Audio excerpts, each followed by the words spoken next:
Hello मित्रों, मैं दीपेंद्र कुमार आपका स्वागत करता हूं आज की इस वीडियो में। आज की इस वीडियो में आपके लिए लाया हूं जीके के टॉप 50 प्लस अति महत्वपूर्ण प्रश्न जो कि लगभग सभी परीक्षाओं के लिए बहुत ही ज़्यादा महत्वपूर्ण हैं। इसलिए आप वीडियो को बिना स्किप किए अंत तक ज़रूर देखते रहें और यदि वीडियो पसंद आए तो वीडियो को लाइक कर दें और चैनल को सब्सक्राइब कर दें। तो चलिए हम प्रश्नों की ओर बढ़ते हैं। आज का पहला क्वेश्चन है, किस शासक ने सप्तांग सिद्धांत दिया था? बाणभट्ट ने, कौटिल्य ने, अशोक ने या कालिदास ने? किस शासक ने सप्तांग सिद्धांत दिया था? तो इस प्रश्न का राइट आंसर हो जाएगा कौटिल्य ने। अगला प्रश्न है, इब्न बतूता किसके शासनकाल में भारत आया था? अलाउद्दीन खिलजी, मोहम्मद बिन तुगलक, इल्तुतमिश या फिरोज शाह तुगलक के? इब्न बतूता किसके शासनकाल में भारत आया था? तो इस प्रश्न का राइट आंसर हो जाएगा मोहम्मद बिन तुगलक के शासनकाल में। अगला क्वेश्चन है, रॉलेट एक्ट कब पारित हुआ था? 1905, 1919, 1925 या 1935 ईस्वी में? रॉलेट एक्ट कब पारित हुआ था? तो राइट आंसर हो जाएगा 1919 ईस्वी में। अगला प्रश्न है, सिंधु घाटी सभ्यता की लिपि का प्रकार क्या था? ब्राह्मी लिपि, चित्रलिपि, देवनागरी या खरोष्टी लिपि? सिंधु घाटी सभ्यता की लिपि का प्रकार क्या था? तो राइट आंसर हो जाएगा चित्रलिपि। अगला प्रश्न है, चंद्रगुप्त मौर्य का दरबारी यूनानी दूत कौन था? फाहियान, हुएनसांग, मेगस्थनीज या अल्बेरुनी? चंद्रगुप्त मौर्य का दरबारी यूनानी दूत कौन था? तो राइट आंसर हो जाएगा मेगस्थनीज। नेक्स्ट क्वेश्चन है, किसान सभा आंदोलन किससे शुरू किया गया था? महात्मा गांधी, बाल गंगाधर तिलक, स्वामी सहजानंद सरस्वती या दयानंद सरस्वती? किसान सभा आंदोलन किसने शुरू किया था? तो राइट आंसर हो जाएगा स्वामी सहजानंद सरस्वती ने। अगला प्रश्न है, भारतीय राष्ट्रीय कांग्रेस का प्रथम अधिवेशन कहाँ हुआ था? मुंबई, कोलकाता, मद्रास या इलाहाबाद में? भारतीय राष्ट्रीय कांग्रेस का प्रथम अधिवेशन कहाँ पर हुआ था? तो राइट आंसर हो जाएगा मुंबई में। अगला प्रश्न है, भारत में द्विसदनीय विधायिका किस राज्य में सबसे पहले लागू हुई थी? उत्तर प्रदेश, बिहार, महाराष्ट्र या तमिलनाडु में? भारत में द्विसदनीय विधायिका किस राज्य में सबसे पहले लागू हुई थी? तो राइट आंसर हो जाएगा बिहार राज्य में। अगला प्रश्न है, किस गवर्नर जनरल ने सब्सिडियरी अलायंस लागू किया था? Warren Hastings, William Bentinck, Lord Wellesley या डलहौजी? किस गवर्नर जनरल ने सब्सिडियरी अलायंस लागू किया था? राइट आंसर हो जाएगा लॉर्ड वेलेस्ली ने। अगला प्रश्न है, दांडी मार्च कितने किलोमीटर लंबा था? 180 किलोमीटर, 240 किलोमीटर, 390 किलोमीटर या फिर 420 किलोमीटर? दांडी मार्च कितने किलोमीटर लंबा था? राइट आंसर है 240 मील। अगला प्रश्न है, भारत के राष्ट्रपति किस अनुच्छेद के तहत महाभियोग का सामना कर सकते हैं? अनुच्छेद 56, अनुच्छेद 61, अनुच्छेद 72 या अनुच्छेद 75 के तहत? भारत के राष्ट्रपति किस अनुच्छेद के तहत महाभियोग का सामना कर सकते हैं? तो इस प्रश्न का राइट आंसर हो जाएगा अनुच्छेद 61 के तहत। अगला प्रश्न है, संविधान संशोधन का प्रावधान किस अनुच्छेद में है? 352, 360, 368 या 370 अनुच्छेद में? संविधान संशोधन का प्रावधान किस अनुच्छेद में है? राइट आंसर हो जाएगा अनुच्छेद 368 में। अगला प्रश्न है, यूपीएससी का गठन संविधान के किस अनुच्छेद के अंतर्गत है? अनुच्छेद 312, अनुच्छेद 315, अनुच्छेद 320 या अनुच्छेद 323? यूपीएससी का गठन संविधान के किस अनुच्छेद के अंतर्गत है? राइट आंसर है अनुच्छेद 315। अगला प्रश्न है, लोकसभा अध्यक्ष अपना इस्तीफा किसे देते हैं? राष्ट्रपति, प्रधानमंत्री, उपाध्यक्ष या गृह मंत्री को? जो लोकसभा अध्यक्ष होता है वो अपना इस्तीफा किसे देते हैं? तो राइट आंसर हो जाएगा उपाध्यक्ष को। अगला प्रश्न है, जीरो आवर सबसे पहले कहाँ पर शुरू हुआ? ब्रिटेन में, अमेरिका में, भारत में या फिर कनाडा में? जीरो आवर सबसे पहले कहाँ शुरू हुआ था? तो राइट आंसर हो जाएगा भारत में। अगला क्वेश्चन है, संविधान में संघ सूची में कितने विषय हैं? 66, 97, 108 या 122? संविधान में संघ सूची में कितने विषय हैं? तो इस प्रश्न का राइट आंसर हो जाएगा 97 विषय। अगला प्रश्न है, राष्ट्रपति शासन अधिकतम कितने समय तक लगाया जा सकता है? 2 वर्षों तक, 3 वर्षों तक, 4 वर्षों तक या 5 वर्षों तक? राष्ट्रपति शासन अधिकतम कितने समय तक लगाया जा सकता है? राइट आंसर हो जाएगा 3 वर्षों तक। अगला प्रश्न है, मौलिक अधिकारों की संख्या मूल रूप से कितनी थी? 5, 6, 7 या फिर 8? मौलिक अधिकारों की संख्या मूल रूप से कितनी थी? तो राइट आंसर हो जाएगा 7। अगला क्वेश्चन है, संविधान की किस धारा में आपातकाल का प्रावधान है? 352, 356, 360 या 365 में? संविधान की किस धारा में आपातकाल का प्रावधान है? तो इस प्रश्न का राइट आंसर हो जाएगा 352 में। अगला प्रश्न है, संविधान दिवस कब मनाया जाता है? 15 अगस्त, 26 जनवरी, 26 नवंबर या 14 अप्रैल को? संविधान दिवस कब मनाया जाता है? तो राइट आंसर हो जाएगा 26 नवंबर को। अगला प्रश्न है, मस्तिष्क का कौन सा भाग संतुलन नियंत्रित करता है? Medulla, cerebellum, cerebrum, thalamus? मस्तिष्क का कौन सा भाग संतुलन नियंत्रित करता है? राइट आंसर है सेरेबेलम। अगला प्रश्न है, गैसों के मिश्रण का नियम किसने दिया?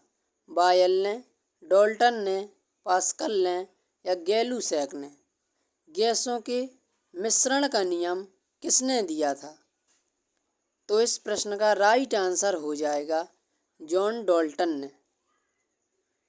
अगला प्रश्न है, प्रकाश का अपवर्तन किस नियम से संबंधित है? ओम के नियम, न्यूटन के नियम, स्नेल के नियम या केपलर के नियम पर? प्रकाश का जो अपवर्तन है वो किस नियम से संबंधित है? तो राइट आंसर है स्नेल के नियम से।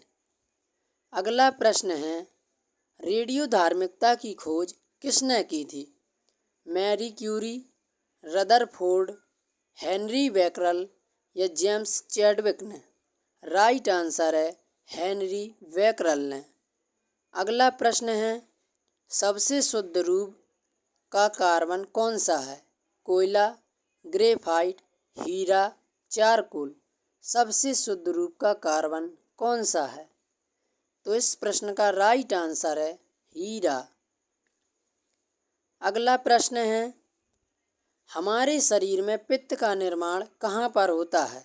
गुर्दा में, यकृत में, अग्न्याशय में या पित्ताशय में? हमारे शरीर में पित्त का निर्माण कहाँ पर होता है? राइट आंसर है यकृत में। अगला प्रश्न है, न्यूटन का तीसरा नियम किस पर आधारित है? ऊर्जा संरक्षण, बल गतिज नियम, क्रिया प्रतिक्रिया या संवेग नियम? न्यूटन का जो तीसरा नियम है वो किस पर आधारित है? राइट आंसर है क्रिया प्रतिक्रिया का नियम। अगला प्रश्न है, सबसे हल्की गैस कौन सी है? ऑक्सीजन, हाइड्रोजन, हीलियम या नाइट्रोजन? सबसे हल्की गैस कौन सी है? राइट आंसर है हाइड्रोजन। अगला क्वेश्चन है, सूर्य की सबसे बाहरी परत क्या कहलाती है? फोटोस्फीयर, क्रोमोस्फीयर, कोरोना या रेडियोस्फीयर? सूर्य की सबसे बाहरी परत क्या कहलाती है? राइट आंसर है कोरोना। अगला प्रश्न है, पानी का अधिकतम घनत्व किस तापमान पर होता है? 0 degree, 2 degree Celsius, 4 degree Celsius या 10 डिग्री सेल्सियस? पानी का अधिकतम घनत्व किस तापमान पर होता है? राइट आंसर है 4 डिग्री सेल्सियस पर। अगला प्रश्न है, कर्क रेखा भारत के कितने राज्यों से गुजरती है? 6, 8, 7 या 9 राज्यों से? कर्क रेखा भारत के कितने राज्यों से होकर गुजरती है? तो इस प्रश्न का राइट आंसर हो जाएगा 8 राज्यों से। अगला प्रश्न है, कावेरी जल विवाद किन राज्यों से जुड़ा है? आंध्र प्रदेश, तेलंगाना, कर्नाटक और तमिलनाडु, केरल और आंध्र प्रदेश या महाराष्ट्र और उड़ीसा से? कावेरी जल विवाद किन राज्यों से जुड़ा है? तो इस प्रश्न का राइट आंसर हो जाएगा कर्नाटक और तमिलनाडु से। अगला प्रश्न है, पृथ्वी की सतह का लगभग कितने प्रतिशत भाग जल से ढका है? 51%, 61%, 71% या 81%? पृथ्वी की सतह का लगभग कितने प्रतिशत भाग जल से ढका है? तो राइट आंसर है 71%। अगला प्रश्न है, ब्लैक रिवर किसे कहते हैं? गोदावरी, कृष्णा, नर्मदा या कावेरी को? ब्लैक रिवर किसे कहते हैं? तो राइट आंसर है कृष्णा नदी को। अगला प्रश्न है, गारो खासी जैतियाँ पहाड़ियाँ कहाँ स्थित है? नागालैंड, मिजोरम, मेघालय या असम में? गारो खासी जैतियाँ पहाड़ियाँ कहाँ पर स्थित हैं? तो राइट आंसर हो जाएगा मेघालय में। अगला प्रश्न है, साइलेंट वैली राष्ट्रीय उद्यान कहाँ पर स्थित है? तमिलनाडु, केरल, कर्नाटक या आंध्र प्रदेश? जो साइलेंट वैली राष्ट्रीय उद्यान है वो कहाँ स्थित है? राइट आंसर है केरल में। अगला प्रश्न है, सबसे अधिक जनसंख्या घनत्व वाला राज्य कौन सा है? उत्तर प्रदेश, बिहार, पश्चिम बंगाल या केरल? सबसे अधिक जनसंख्या घनत्व वाला राज्य कौन सा है? राइट आंसर है बिहार राज्य। अगला प्रश्न है, संविधान सभा की पहली बैठक कब हुई थी? 6 दिसंबर 1946, 9 दिसंबर 1946, 26 जनवरी 1947 या 26 नवंबर 1949? संविधान सभा की पहली बैठक कब हुई थी? राइट आंसर है 9 दिसंबर 1946 ईस्वी को। अगला प्रश्न है, दुनिया का सबसे बड़ा डेल्टा कौन सा है? अमेजन, गंगा ब्रह्मपुत्र, नील या मिसिसिपी? दुनिया का सबसे बड़ा डेल्टा कौन सा है? तो इस प्रश्न का राइट आंसर हो जाएगा गंगा और ब्रह्मपुत्र नदी का डेल्टा। अगला प्रश्न है, सतलज नदी पर कौन सा बांध बना है? टिहरी बांध, भाखड़ा नांगल, हीरा कुंड या सरदार सरोवर। सतलज नदी पर कौन सा बांध बना है? तो राइट आंसर हो जाएगा भाखड़ा नांगल बांध। अगला प्रश्न है, नासा का पूरा नाम क्या है? National aeronautics and space association या national aeronautics and space administration या नॉर्थ अमेरिकन स्पेस एजेंसी या फिर new aeronautical space authority. NASA का पूरा नाम क्या है? तो राइट आंसर हो जाएगा national aeronautics and space administration. अगला प्रश्न है, आधार कार्ड किस अधिनियम के अंतर्गत है? 2014, 2015, 2016 या 2017। आधार कार्ड किस अधिनियम के अंतर्गत है? तो राइट आंसर है 2016 के। अगला प्रश्न है, स्टार्टअप इंडिया कार्यक्रम कब शुरू हुआ? 2014, 2015, 2016 या 2017 में स्टार्टअप इंडिया कार्यक्रम कब शुरू हुआ? तो इस प्रश्न का राइट आंसर हो जाएगा 2016 में। अगला प्रश्न है, पहला डिजिटल बैंक भारत में किसे कहा गया? Airtel payments bank, Paytm payments bank, India post payments bank या एक्सिस डिजिटल बैंक। पहला डिजिटल बैंक भारत में किसे कहा गया है? राइट आंसर है एयरटेल पेमेंट्स बैंक को। अगला प्रश्न है, भारत का पहला एआई सुपर कंप्यूटर एयरवाट कहाँ स्थापित हुआ? बेंगलुरु, पुणे, दिल्ली या फिर हैदराबाद में।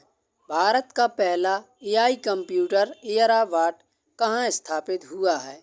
राइट आंसर हो जाएगा पुणे में। अगला प्रश्न है, ब्लू इकोनॉमी किससे जुड़ा है? वायु प्रदूषण, जल प्रदूषण, समुद्री संसाधन या कृषि से। तो राइट आंसर हो जाएगा समुद्री संसाधनों से। अगला प्रश्न है, किस भारतीय महिला को यूनेप चैंपियन ऑफ अर्थ 2018 मिला? मेघा पाटेकर, वंदना शिवा, सुनीता नारायण या किरण बेदी को। किस भारतीय महिला को यूनेप चैंपियन ऑफ अर्थ 2018 मिला है? तो राइट आंसर है सुनीता नारायण को। अगला प्रश्न है, इंडियन ओशन डिपोल किससे संबंधित है? भूकंप, मानसून, चक्रवात या ग्लोबल वार्मिंग से। इंडियन ओशन डिपोल किससे संबंधित है? तो राइट आंसर है मानसून से। अगला प्रश्न है, भारत में 2023 का G20 शिखर सम्मेलन कहाँ पर हुआ था? मुंबई में, नई दिल्ली में, बेंगलुरु में या जयपुर में। भारत में 2023 का G20 शिखर सम्मेलन कहाँ पर हुआ था? तो राइट आंसर हो जाएगा नई दिल्ली में। अगला प्रश्न है, ओपेक किसका संगठन है? गैस उत्पादक, तेल उत्पादक, कृषि उत्पादक देश या उद्योग। ओपेक किसका संगठन है? तो राइट आंसर हो जाएगा तेल उत्पादक देश। अगला प्रश्न है, न्यू डेवलपमेंट बैंक NDB किस संगठन का हिस्सा है? सार्क का, ब्रिक्स का, G20 का या एशियन का। न्यू डेवलपमेंट बैंक NDB किस संगठन का हिस्सा है? राइट आंसर है ब्रिक्स का। आज का अंतिम सवाल है, किस वर्ष में भारत WTO का सदस्य बना है?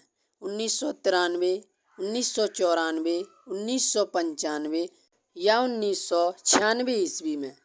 किस वर्ष भारत जो है वो WTO का सदस्य बना है? तो राइट आंसर हो जाएगा 1995 ईस्वी में।